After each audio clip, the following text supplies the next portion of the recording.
NTR junior NTR Harikrishna అభిమానికి కొడాలని అభిమాని అందరికీ ముందుగా ధన్యవాదాలు. అన్న కోసం ఎంతసేపు వెయిట్ చేసినందుకు 10 నిమిషాలు నిశ్శబ్దంగా ఉంటే అన్నయ్య మాట్లాడతారు 10 నిమిషాల్లో. వెయిట్ చేసిన చాలా ఆనందంగా ఉంది. జూనియర్ ఎన్టీఆర్ వాళ్ళు క్రమశిక్షణతో ఉంటారని మీరు నిరూపించారు.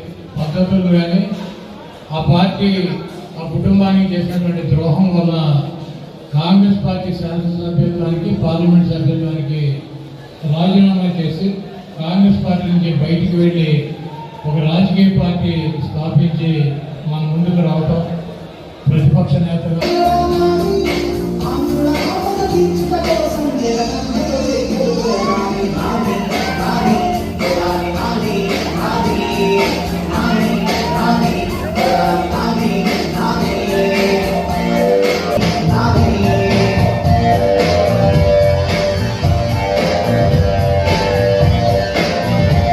ఎన్నికలు జరుగుతున్నాయి శాసనసభకి, పార్లమెంట్కి. ఈ శాసనసభ పార్లమెంట్ ఎన్నికల కోసం ఓటు వేయటానికి ప్రతి వ్యక్తి కూడా ఆలోచించాల్సినటువంటి అవసరం ఉంది. ఈ రాష్ట్రంలో వైఎస్ఆర్ కాంగ్రెస్ పార్టీ రాజశేఖర రెడ్డి గారి తనయుడు జగన్మోహన్ రెడ్డి గారు స్థాపించి ఆయన చనిపోయిన తర్వాత కాంగ్రెస్ పార్టీకి వ్యతిరేకంగా ఒక పార్టీని పెట్టుకుని ఆ పార్టీలో ఉన్నటువంటి పద్ధతులు కానీ ఆ కుటుంబానికి చేసినటువంటి ద్రోహం వలన కాంగ్రెస్ పార్టీ శాసనసభ్యత్వానికి పార్లమెంట్ సభ్యత్వానికి రాజీనామా చేసి కాంగ్రెస్ పార్టీ నుంచి బయటికి వెళ్ళి ఒక రాజకీయ పార్టీ స్థాపించి మన ముందుకు రావటం, ప్రతిపక్ష నేతగా ఈరోజు ముఖ్యమంత్రిగా జగన్మోహన్ రెడ్డి గారు కొనసాగుతున్నారు. రెండో పక్క తెలుగుదేశం పార్టీ, ఆ మహానుభావుడు యుగపురుషుడు ఎన్టీఆర్ తెలుగుదేశం పార్టీని స్థాపించి బడుగు బలహీన వర్గాల మద్దతుతో 9 నెలల్లో ముఖ్యమంత్రి అయి చరిత్ర సృష్టించినటువంటి వ్యక్తి ఎన్టీ రామారావు. ఆ తర్వాత 94లో కాంగ్రెస్ పార్టీకి ప్రతిపక్ష హోదా లేకుండా ఎన్నికల్లో అద్భుతమైనటువంటి విజయం సాధించినటువంటి వ్యక్తి ఎన్టీ రామారావు. ఈరోజు ఉన్నటువంటి తెలుగుదేశం పార్టీ, చంద్రబాబు నాయుడు, ఎన్టీ రామారావు ఈ రాష్ట్రాన్ని సరిగ్గా పరిపాలించట్లేదు. తెలుగుదేశం పార్టీ అధ్యక్షుడిగా ఉంటే ఆ పార్టీ సర్వనాశనం అయిపోతుందని చెప్పి ఎన్టీ రామారావుకి ద్రోహం చేసి వెన్నుపోటు పొడిచి ఆ పార్టీని దొంగిలించినటువంటి దొంగ, ఆ ముఖ్యమంత్రి పదవిని దొంగిలించినటువంటి దొంగ చంద్రబాబు నాయుడు, తెలుగుదేశం పార్టీ అధ్యక్షుడు. ఈరోజు చాలామంది చెబుతూ ఉంటారు, మేము ఎన్టీఆర్ అభిమానులు, ఎన్టీఆర్ పేరు చెబితే మేము మెడకోసుకుంటాం, తొడకోసుకుంటాం అని చెప్పి. ఎన్టీఆర్ పేరు చెబితే మెడకోసుకుని తొడకోసుకునేటువంటి ఎన్టీఆర్ అభిమానులు ఎన్టీఆర్కి వెన్నుపోటు పొడిచి ఆయన పదవిని దొంగలించినటువంటి దొంగకి, ఆయన్ని సస్పెండ్ చేసి పార్టీ నుంచి బయటికి తోలినటువంటి దొంగకి, 420కి ఎన్టీఆర్కి నిజమైనటువంటి అభిమాని కానీ వారసుడు కానీ ఉంటే తెలుగుదేశం పార్టీకి కానీ చంద్రబాబు నాయుడుకి కానీ ఎట్టి పరిస్థితులను మద్దతు తెలపరు. ఈరోజు జూనియర్ ఎన్టీఆర్ ఎక్కడన్నా 10 మంది అభిమానులు ఒక జెండా పట్టుకుని తెలుగుదేశం పార్టీ మీటింగ్కి వెళ్తే ఆ అభిమానులను తెలుగుదేశం పార్టీ కార్యకర్తలు, నాయకులు కొట్టి తరిమేటువంటి పరిస్థితి అనేక సందర్భాల్లో ఈ రాష్ట్రంలో మనం చూసాం.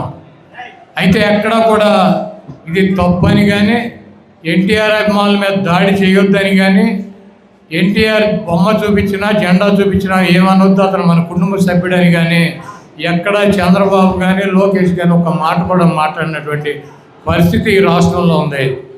ఈరోజు తెలుగుదేశం పార్టీని ఎన్టీఆర్ అభిమానులందరూ కష్టపడి గెలిపిస్తే జరిగేది ఏంటి? ఎన్టీఆర్ మనవడు జూనియర్ ఎన్టీఆర్ని తుంగలో తొక్కుతారు. చంద్రబాబు నాయుడు కొడుకు లోకేష్ని అధికారం మీద కూర్చోబెడతారు. ఈరోజు ఎన్టీఆర్ అభిమానులు గుండె మీద చేసుకుని ఆలోచించాల్సినటువంటి అవసరం ఉంది. ఎన్టీఆర్ అభిమాని అనేవాడు ఎన్టీఆర్ తెలుగుదేశం పార్టీ పగ్గాలు పట్టుకుంటేనే ఆ పార్టీకి మద్దతు ఇవ్వాలి. ఆ పగ్గాలు తెలుగుదేశం పార్టీ పగ్గాలు ఎన్టీఆర్కి రావాలంటే చిత్తుగా చంద్రబాబు నాయుడు ఆధ్వర్యంలో ఉన్నటువంటి తెలుగుదేశం పార్టీని చిత్తుగా ఓడించి ఈరోజు ఈ రాష్ట్రంలో చంద్రబాబు నాయుడు నారా లోకేష్ కనుక తెలుగుదేశం పార్టీ పగ్గాలు కనుక పట్టుకుని ఉన్నట్లయితే తెలుగుదేశం పార్టీ ఎట్టి పరిస్థితుల్లోనూ అధికారంలోకి రాదన్నటువంటి మెసేజ్ని మీరు కనుక ఇచ్చినట్లయితే ఆ పార్టీకి దిక్కు మొక్కు ఆ పార్టీలో ఉన్నటువంటి నాయకులు కార్యకర్తలు అదే ఏ ఎన్టీఆర్ అయితే దుర్మార్గుడని ఏ ఎన్టీఆర్ అయితే తెలుగుదేశం పార్టీకి పనికిరాడని చెప్పి మెడపట్టి బయటకు గెంటి ముఖ్యమంత్రి పదవి పార్టీని దొంగిలించారో ఆ వెధవలే ఈ ఉన్నటువంటి చిన్న ఎన్టీఆర్ దగ్గరికి వెళ్ళి కాళ్ళు పట్టుకుని అతన్ని తీసుకొచ్చి మీరు గుడ్డిగా ఆలోచన లేకుండా ఈ దొంగ ఎన్టీఆర్ కుటుంబానికి ద్రోహం చేసినటువంటి ఈ దొంగ చంద్రబాబు నాయుడు ఈరోజు జూనియర్ ఎన్టీఆర్ని ఐటీడీపీ సోషల్ మీడియాలో తిట్టిస్తూ ఉంటారు. చంద్రబాబు నాయుడు భార్యను మేము తిట్టామని చెప్పి పబ్లిసిటీ చేసుకున్నాడు, 7 సైడ్ శోకాలు పెట్టాడు. ఎన్టీఆర్ ఏమని చెప్పాడు? ఈ దేశంలో కానీ ఈ రాష్ట్రంలో కానీ మహిళలను గౌరవించడం సాంప్రదాయం. మహిళలను గౌరవించడం మనకి సాంప్రదాయంగా వస్తుంది. రాజకీయాల కోసమో ఇతర అవసరాల కోసమో మహిళల జోలికి వెళ్తాం మంచి పద్ధతి కాదు. ఇటువంటి వాటిని నేను ఖండిస్తున్నానని చెప్పాడు. మహిళలంటే ఈ రాష్ట్రంలో ఉన్నటువంటి మీ భార్యలు, మీ అక్క చెల్లెళ్ళు, మీ తల్లులు అందరూ కూడా ఉంటారు. అందరినీ ఎవరైనా సరే ఆవిడ భువనేశ్వర్ కావచ్చు, లేకపోతే ఇక్కడ ఈ గ్రామాల్లో ఉన్నటువంటి ఆడపిల్లలు కావచ్చు, ఎవరినైనా గౌరవించడం మన సాంప్రదాయం. అటువంటి జరగకుండా ఉండాల్సినటువంటి అవసరం ఉందని చెప్పి ఎన్టీఆర్ చెప్పాడు. దానికి ఏముంటారు? భువనేశ్వర్ గారి పేరు చెప్పి ఖండించలేదని చెబుతారు. ఎన్టీఆర్ని బండబూతులు తిడతాం. ఎన్టీఆర్ పేరు మీద ఉన్నటువంటి ఎన్టీఆర్ హెల్త్ యూనివర్సిటీ పేరు మారుస్తే ఎన్టీఆర్ చెప్పింది ఏముంది? ఎన్టీ రామారావు రాజశేఖర రెడ్డి గారు స్వయంగా ప్రజల్లో పేరు ప్రఖ్యాతులు తెచ్చుకున్నటువంటి గొప్ప నాయకులు. రాజశేఖర రెడ్డి గారి పేరు పెట్టినందువల్ల, ఎన్టీఆర్ పేరు తొలగించినందువల్ల రాజశేఖర రెడ్డి గారికి వచ్చేటువంటి లాభమో గౌరవం లేదు. ఎన్టీ రామారావు పేరు ఒక యూనివర్సిటీ తీసేసినందువల్ల ఆయనకి పోయేటువంటి పేరు లేదు, ప్రఖ్యాత లేదు. ఇది మంచి సాంప్రదాయం కాదని చెప్పాడు. దీంట్లో తప్పేంటి? రాజశేఖర రెడ్డి గారిని ఎన్టీఆర్ని పోల్చుతాం. మీకు ఇష్టం లేకపోతే పోల్చకూడదా? రాజశేఖర రెడ్డి గారు ఒక శాసనసభ్యుడిగా ఒక మహోన్నతమైనటువంటి స్థానానికి వచ్చి ఆయన పేరు మీద రాజకీయ పార్టీ పెడితే వాళ్ళ అబ్బాయి అధికారంలోకి వచ్చినటువంటి పరిస్థితి ఉంటే రాజశేఖర రెడ్డి గారిని ఎన్టీ రామారావుతో పోల్చగా ఈ ఎదవ ఈ 420 చంద్రబాబు గారితో పోల్చాలా? ఒక శాసనసభ్యుడిగా జీవితాన్ని ప్రారంభించి అంచెలంచెలుగా ఎదిగి ఒక ముఖ్యమంత్రిగా 5 సంవత్సరాలు పనిచేసి ఆయన పేరు మీద ఆయన చనిపోతే కొడుకు పార్టీ పెడితే ఈ రాష్ట్రంలో ఆ పార్టీని అధికారంలోకి తీసుకొచ్చారంటే రాజశేఖర రెడ్డి గారిని ఈ రాష్ట్ర ప్రజలు గుండెల్లో పెట్టుకోలేదా? అటువంటి గొప్ప వ్యక్తిని ఎన్టీఆర్తో పోలిస్తే ఏంటి తప్పు ఏంటి? ఎన్టీఆర్ పార్టీ పెట్టినటువంటి 9 నెలల్లో ఆయన గుండెల్లో పెట్టుకుని అధికారంలోకి తీసుకొచ్చారు. అదేవిధంగా రాజశేఖర రెడ్డి గారిని కూడా గుండెల్లో పెట్టుకున్నారు. ఆ ఎన్టీఆర్ రాజశేఖర రెడ్డి గారు ఇద్దరు ఉన్నతమైనటువంటి వ్యక్తులు. ఒకళ్ళ పేరు తీసి ఇంకొకళ్ళ పేరు పెడతాం వలన ఆ పేరు తీసినటువంటి వ్యక్తికి పోయేది ఏమీ లేదు, పెట్టినటువంటి వ్యక్తికి వచ్చేది లేదని చెప్పి ఇది మంచి సాంప్రదాయం కాదని చెప్పి ఎన్టీఆర్ చెప్పాడు. దానికి పనికి మాలినటువంటి వెధవలు ఈ 420 బ్యాచ్ ఈ తెలుగుదేశం పార్టీ కుక్కలో ఎన్టీఆర్ని అమ్మని, చెల్లిని, భార్యని తిడతారు. ఈరోజు సిగ్గు లేకుండా ఇదే వెధవలో ఎన్టీఆర్ అభిమానుల ఓట్ల కోసం ఎన్టీఆర్ జెండా పట్టుకొని తెలుగుదేశం పార్టీ మీటింగులకు వెళ్తే తరిమి కొట్టినటువంటి ఈ వెధవలు ఈ 420 నా కొడుకులు ఈరోజు ఎన్టీఆర్ జపం చేస్తారంటే దట్ ఈజ్ ఎన్టీఆర్. ఈరోజు మీరందరూ కూడా ఆలోచించుకోండి. నేను ఎన్టీ రామారావుకి భక్తుడిని. నందమూరి హరికృష్ణ గారితో కలిసి తిరిగా నా గురువు, నా దైవం. ఎన్టీ రామారావు నా రాజకీయంగా నాకు జన్మనిచ్చినటువంటి వ్యక్తి అని అనేక సార్లు చెప్పా. నేను వైసీపీలో ఉండి ఈరోజు వైఎస్ఆర్ కాంగ్రెస్ పార్టీలో ఉండి నేను తిరిగేటువంటి ప్రచార రథానికి దమ్ముగా ధైర్యంగా ఎన్టీఆర్ రాజశేఖర రెడ్డి గారు 2 ఫోటోలు అంటించుకొని తిరగలిగినటువంటి దమ్ము ధైర్యం ఉంది. ఎన్టీఆర్ కుటుంబంతో ఎన్టీఆర్లకి హరికృష్ణ గారికి వీళ్ళకి నాకు ఉన్నటువంటి సంబంధం బాంధవ్యం విడదీయరానిది. వాళ్ళ కోసం నేను, నా కోసం వాళ్ళు అనేక త్యాగాలు చేసాం, కార్యక్రమాలు చేసాం. ఈ రాష్ట్రంలో ఎన్టీఆర్, వైఎస్ రాజశేఖర రెడ్డి గారు ఇద్దరు నాకు 2 కళ్ళు. అదేవిధంగా జగన్మోహన్ రెడ్డి జూనియర్ ఎన్టీఆర్ నాకు 2 కళ్ళు. వాళ్ళని అనగతొక్కాలని చెప్పి చూసేటువంటి ఈ తెలుగుదేశం పార్టీని చిత్తుగా మీరందరూ ఓడించాలి. అదేవిధంగా ఎన్టీఆర్కి భక్తులు ఎవరు? ఎన్టీఆర్కి భక్తులు ఎవరు? ఎన్టీఆర్కి భక్తులు ఈ రాష్ట్రంలో 100% గౌడ సామాజిక వర్గం ఎన్టీఆర్ని గుండెల్లో పెట్టుకున్నారు. పెద్ద ఎన్టీఆర్ని కానీ చిన్న ఎన్టీఆర్ని కానీ గుండెల్లో పెట్టుకున్నారు. ఆ రోజు అంకిం ప్రభాకర్ రావు గారికి ఎన్టీ రామారావు జిల్లాలో మంత్రి పదవి ఇస్తే ఈరోజు 83 నుంచి 85 దాకా అంకిం ప్రభాకర్ రావు గారు మంత్రి చేస్తే మరి తెలుగుదేశం పార్టీ అధికారంలోకి వచ్చిన చంద్రబాబు నాయుడు ఈ జిల్లాలో ఒక గౌడ సామాజిక వర్గానికి ఒక మంత్రి పదవి ఎందుకు ఇవ్వాల? 14 సంవత్సరాలు. ఈరోజు జోగి రమేష్కి, నన్ను, పేర్నాని లాంటి వ్యక్తులను తీసి పక్కన పెట్టి జోగి రమేష్కి జిల్లాలో మంత్రి పదవి ఇచ్చింది జగన్మోహన్ రెడ్డి గారు. అదేవిధంగా ఈ జిల్లాలో స్వతంత్రం వచ్చినటువంటి 70 సంవత్సరాల్లో జనరల్ అయితే, ఓసీ జనరల్ అయితే ఆ స్థానంలో ఉప్పాల హారికకి గౌడ సామాజిక వర్గానికి జిల్లా పరిషత్ ఈరోజు పెడంలో ఉప్పాల రాముకు సీట్ ఇవ్వడమే కాకుండా పెనమలూరులో జోగి రమేష్కి కూడా 2 అసెంబ్లీ సీట్ ఇచ్చింది జగన్మోహన్ రెడ్డి గారు. ఈ గౌడ సామాజిక వర్గాన్ని జగన్మోహన్ రెడ్డి గారి గుండెల్లో పెట్టుకున్నాడు. ఇక్కడ ఉన్నటువంటి జనాభా ప్రాతిపదికన బీసీల్లో అత్యంత పెద్ద ఓట్ బ్యాంక్ ఉన్నటువంటి సామాజిక వర్గంగా జిల్లా పరిషత్ చైర్మన్, 2 ఎమ్మెల్యే సీట్లు జగన్మోహన్ రెడ్డి గారు ఇస్తే ఈ గుంటనక్క చంద్రబాబు ఏం చేశాడు?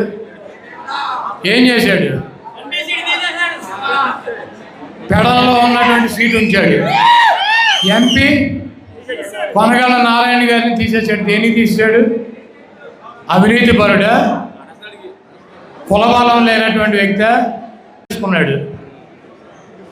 జనసేనకి సీటు అమ్మేసుకున్నాడు. డబ్బులు పెట్టేవాడు ఇటు నుంచి అటు వెళ్ళగానే గోడ దొక్కగానే ఆ సీటు వాళ్ళకి ఇచ్చి పారేశాడు. కృష్ణా జిల్లాలో విజయవాడ ఎంపీ ఇవ్వచ్చు కదా, మాకు అమ్మవారు పోటీ చేస్తున్నారు, ఆ ఎంపీ ఇవ్వచ్చుగా. అది ఎవడు? గుడివాడ అసెంబ్లీ ఇవ్వచ్చుగా. అది ఎవరు? గన్నవరం అసెంబ్లీ ఇవ్వచ్చుగా. అది ఎవరు? పెనమలూరు అసెంబ్లీ ఇవ్వచ్చుగా. అది ఎవరు? విజయవాడ ఈస్ట్ ఇవ్వచ్చుగా. అది ఎవడు? మైలవరం ఇవ్వచ్చుగా. ఎవడు? బీజేపీ అలయన్స్ కైకులూరు మావాడే, విజయవాడ వెస్ట్ మావాడే, సుజనా చౌదరి, కామినేని. 8 సీట్లు ఈ జిల్లాలో. కమ్మ సీట్లు మాత్రం పక్కాగా చంద్రబాబు నాయుడు గారు కాపాడుకున్నాడు. అలయన్స్లో కూడా ఆయన శిష్యులు సుజనా చౌదరికి, కామినేని శ్రీనివాస్ గారికి ఇప్పించుకున్నాడు. ఇక్కడ 2 సీట్లు ఎంపీ, ఎమ్మెల్యే ఉంటే ఒకటి మాత్రం పీకి పారేశాడు. అంటే మీరు చేతగా దద్దమ్మలని చంద్రబాబు నాయుడు ఫీలింగ్. మీరు తీసేసినా కూడా ఏమీ మాట్లాడకుండా ఎన్టీ రామారావు భజన చేస్తారు, తెలుగుదేశం పార్టీకి ఓటు వేస్తారని. ఈరోజు మీరు ఆలోచించుకోండి, ఎన్టీ రామారావు అభిమానులు కానీ ఈ సామాజిక వర్గం కానీ కొనగళ్ళ నారాయణకి సీటు తీసేసినందుకు ఈ 7 అసెంబ్లీ పార్లమెంట్లో తెలుగుదేశం పార్టీని చిత్తుగా ఓడించాల్సినటువంటి ఈ బాధ్యత ఎవరి మీద ఉంది? 1,75,000 నుంచి 2 లక్షల మంది గౌడ సామాజిక వర్గం ఈ పార్లమెంట్లో ఉంది. పెడంలో 40,000 ఉన్నారు, మచిలీపట్నంలో 30,000 ఉన్నారు, గుడివాడలో 20,000 ఉన్నారు, గన్నవరంలో 30,000 ఉన్నారు, పెనమలూరులో 30,000 ఉన్నారు, అవినిగడ్డ ఇది అదేవిధంగా పామర్ కాన్స్టిట్యున్సీలో 25,000 30,000 ఉన్నారు. 2 లక్షల పైన గౌడ సామాజిక వర్గం ఉంది. 2004లో సామాజిక వర్గానికి సీట్ ఇచ్చారు, 9లో ఇచ్చారు, 2 సార్లు గెలిచింది. 14లో వేవులు అందరితో పాటు మరి ఆయన కూడా ఓడిపోయిన 65,000 తక్కువ తేడాతో ఓడిపోయాడు. అయినా కూడా ఆ సీటు పీకేసి వేరే పార్టీకి ఆ సీటు ఇచ్చాడంటే చంద్రబాబుకు ఉన్నటువంటి ధైర్యం. 8 సీట్లు కమ్మాళ్ళకి ఇచ్చుకున్నాడు. కైకలూరు, విజయవాడ వెస్ట్ 2 అలయన్స్ ఆయన శిష్యులకే, గుడివాడ, గన్నవరం, పెనమలూరు, మైలవరం, విజయవాడ ఈస్టు, అదేవిధంగా విజయవాడ పార్లమెంటు 8 సీట్లు ఇచ్చుకున్నాడు. 2 సీట్లు ఉన్నటువంటి సామాజిక వర్గానికి 2 లక్షలు ఉన్నారు సామాజిక వర్గం.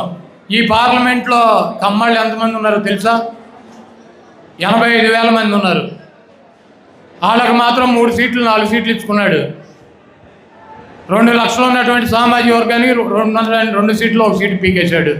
అయినా కూడా మేము తెలుగుదేశం పార్టీ భజనే చేస్తాం, తెలుగుదేశం పార్టీనే గెలిపిస్తాం, చంద్రబాబు నాయుడు ఎన్టీ రామారావుని సాగు కొట్టినా మేము అదే చేస్తాం, ఇప్పుడు ఉన్నటువంటి జూనియర్ ఎన్టీఆర్ని తొంగలో తొక్కినా అదే చేస్తాం, మా కులానికి సంబంధించినటువంటి మాకింత బలం ఉన్నటువంటి సీటుని పీకేసినా కూడా మేము ఇదే చేస్తాం, అవతల పార్టీ 2 సీట్లు ఇచ్చినా జిల్లా పరిషత్ ఇచ్చినా మాకు సంబంధం లేదు, మేము తెలుగుదేశం పార్టీకే ఓటేస్తామంటే ఈ సామాజిక వర్గం రాజకీయంగా కానీ చైతన్యంగా కానీ మరి విఫలమవుతుంది.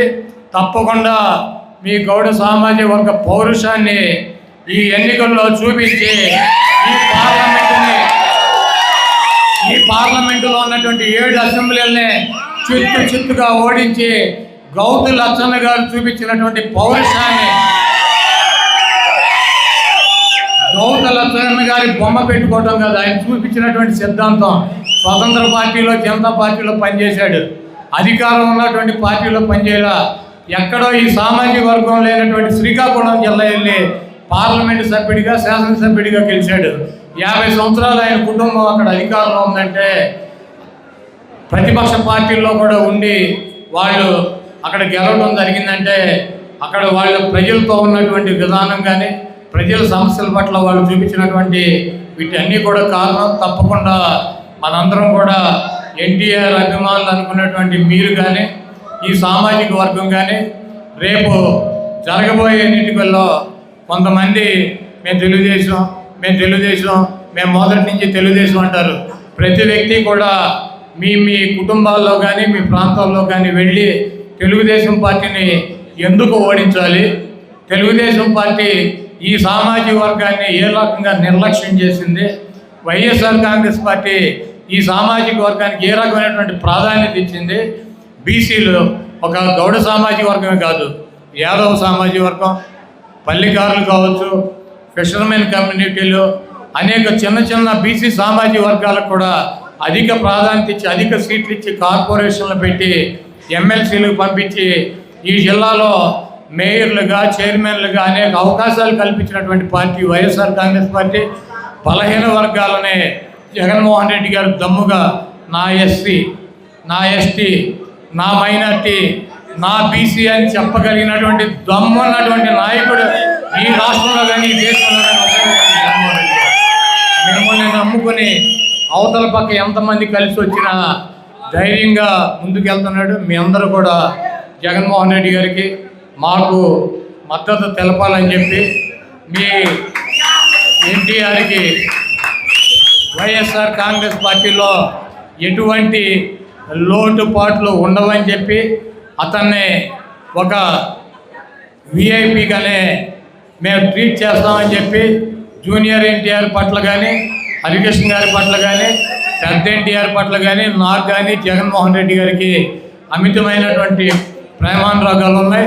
అందుకే ఈ జిల్లాలో విజయవాడకి ఎన్టీఆర్ జిల్లా అని చెప్పి దుర్మార్గుడు చంద్రబాబు పెట్టకపోయినా మేము పెట్టామని చెప్పి తెలియజేస్తూ మీ అందరూ ఇంత ఆదరణ ఇస్తున్నటువంటి మీరు ఈ సామాజిక వర్గం పార్లమెంటు సభ్యుడిగా కొనగల నారాయణ గారిని తొలగించినందుకు కుక్కగాడికి చెప్పు దెబ్బ అని చెప్పి చంద్రబాబు నాయుడికి మూతు పళ్ళు రాలిపోయేటట్టు సమాధానం చెప్పాలని చెప్పి తెలియజేస్తూ ఎన్టీఆర్ అభిమానులు నాకు అన్నదమ్ములు చంద్రబాబు పెట్టకపోయినా మేము పెట్టామని చెప్పి తెలియజేస్తూ మీ అందరూ ఇంత ఆదరణ ఇస్తున్నటువంటి మీరు ఈ సామాజిక వర్గం పార్లమెంటు శాసనసభ్యుడిగా కొనగల నారాయణ గారిని తొలగించినందుకు కుక్కగాడికి చెప్పు దెబ్బ అని చెప్పి చంద్రబాబు నాయుడికి మూతు పళ్ళు రాలిపోయేటట్టు సమాధానం చెప్పాలని చెప్పి తెలియజేస్తూ ఎన్టీఆర్ అభిమానులు నాకు అన్నదమ్ములు, మనందరం చాలా కాలం కలిసి పనిచేసాం. ఎన్టీఆర్ కోసం, హరికృష్ణ గారి కోసం, ఇప్పుడు ఉన్నటువంటి ఈ జూనియర్ ఎన్టీఆర్ కోసం తప్పకుండా భవిష్యత్తులో కావచ్చు, రాబోయే రోజుల్లో కావచ్చు, ఎన్టీఆర్ అభిమానులకి నా నియోజకవర్గంలో ఎప్పుడు ఏ అవసరం వచ్చినా ఏ రకమైనటువంటి సహాయ సహకారాలు కావాలన్నా నా గుమ్మం తలుపులు తెరిచే ఉంటాయి, నా గుండె తలుపులు తెరిచే ఉంటాయని చెప్తూ మీ అందరి దగ్గర సెలవు తీసుకుంటున్నాను. జై ఎన్టీఆర్, జోహార్ ఎన్టీఆర్, జై జగన్.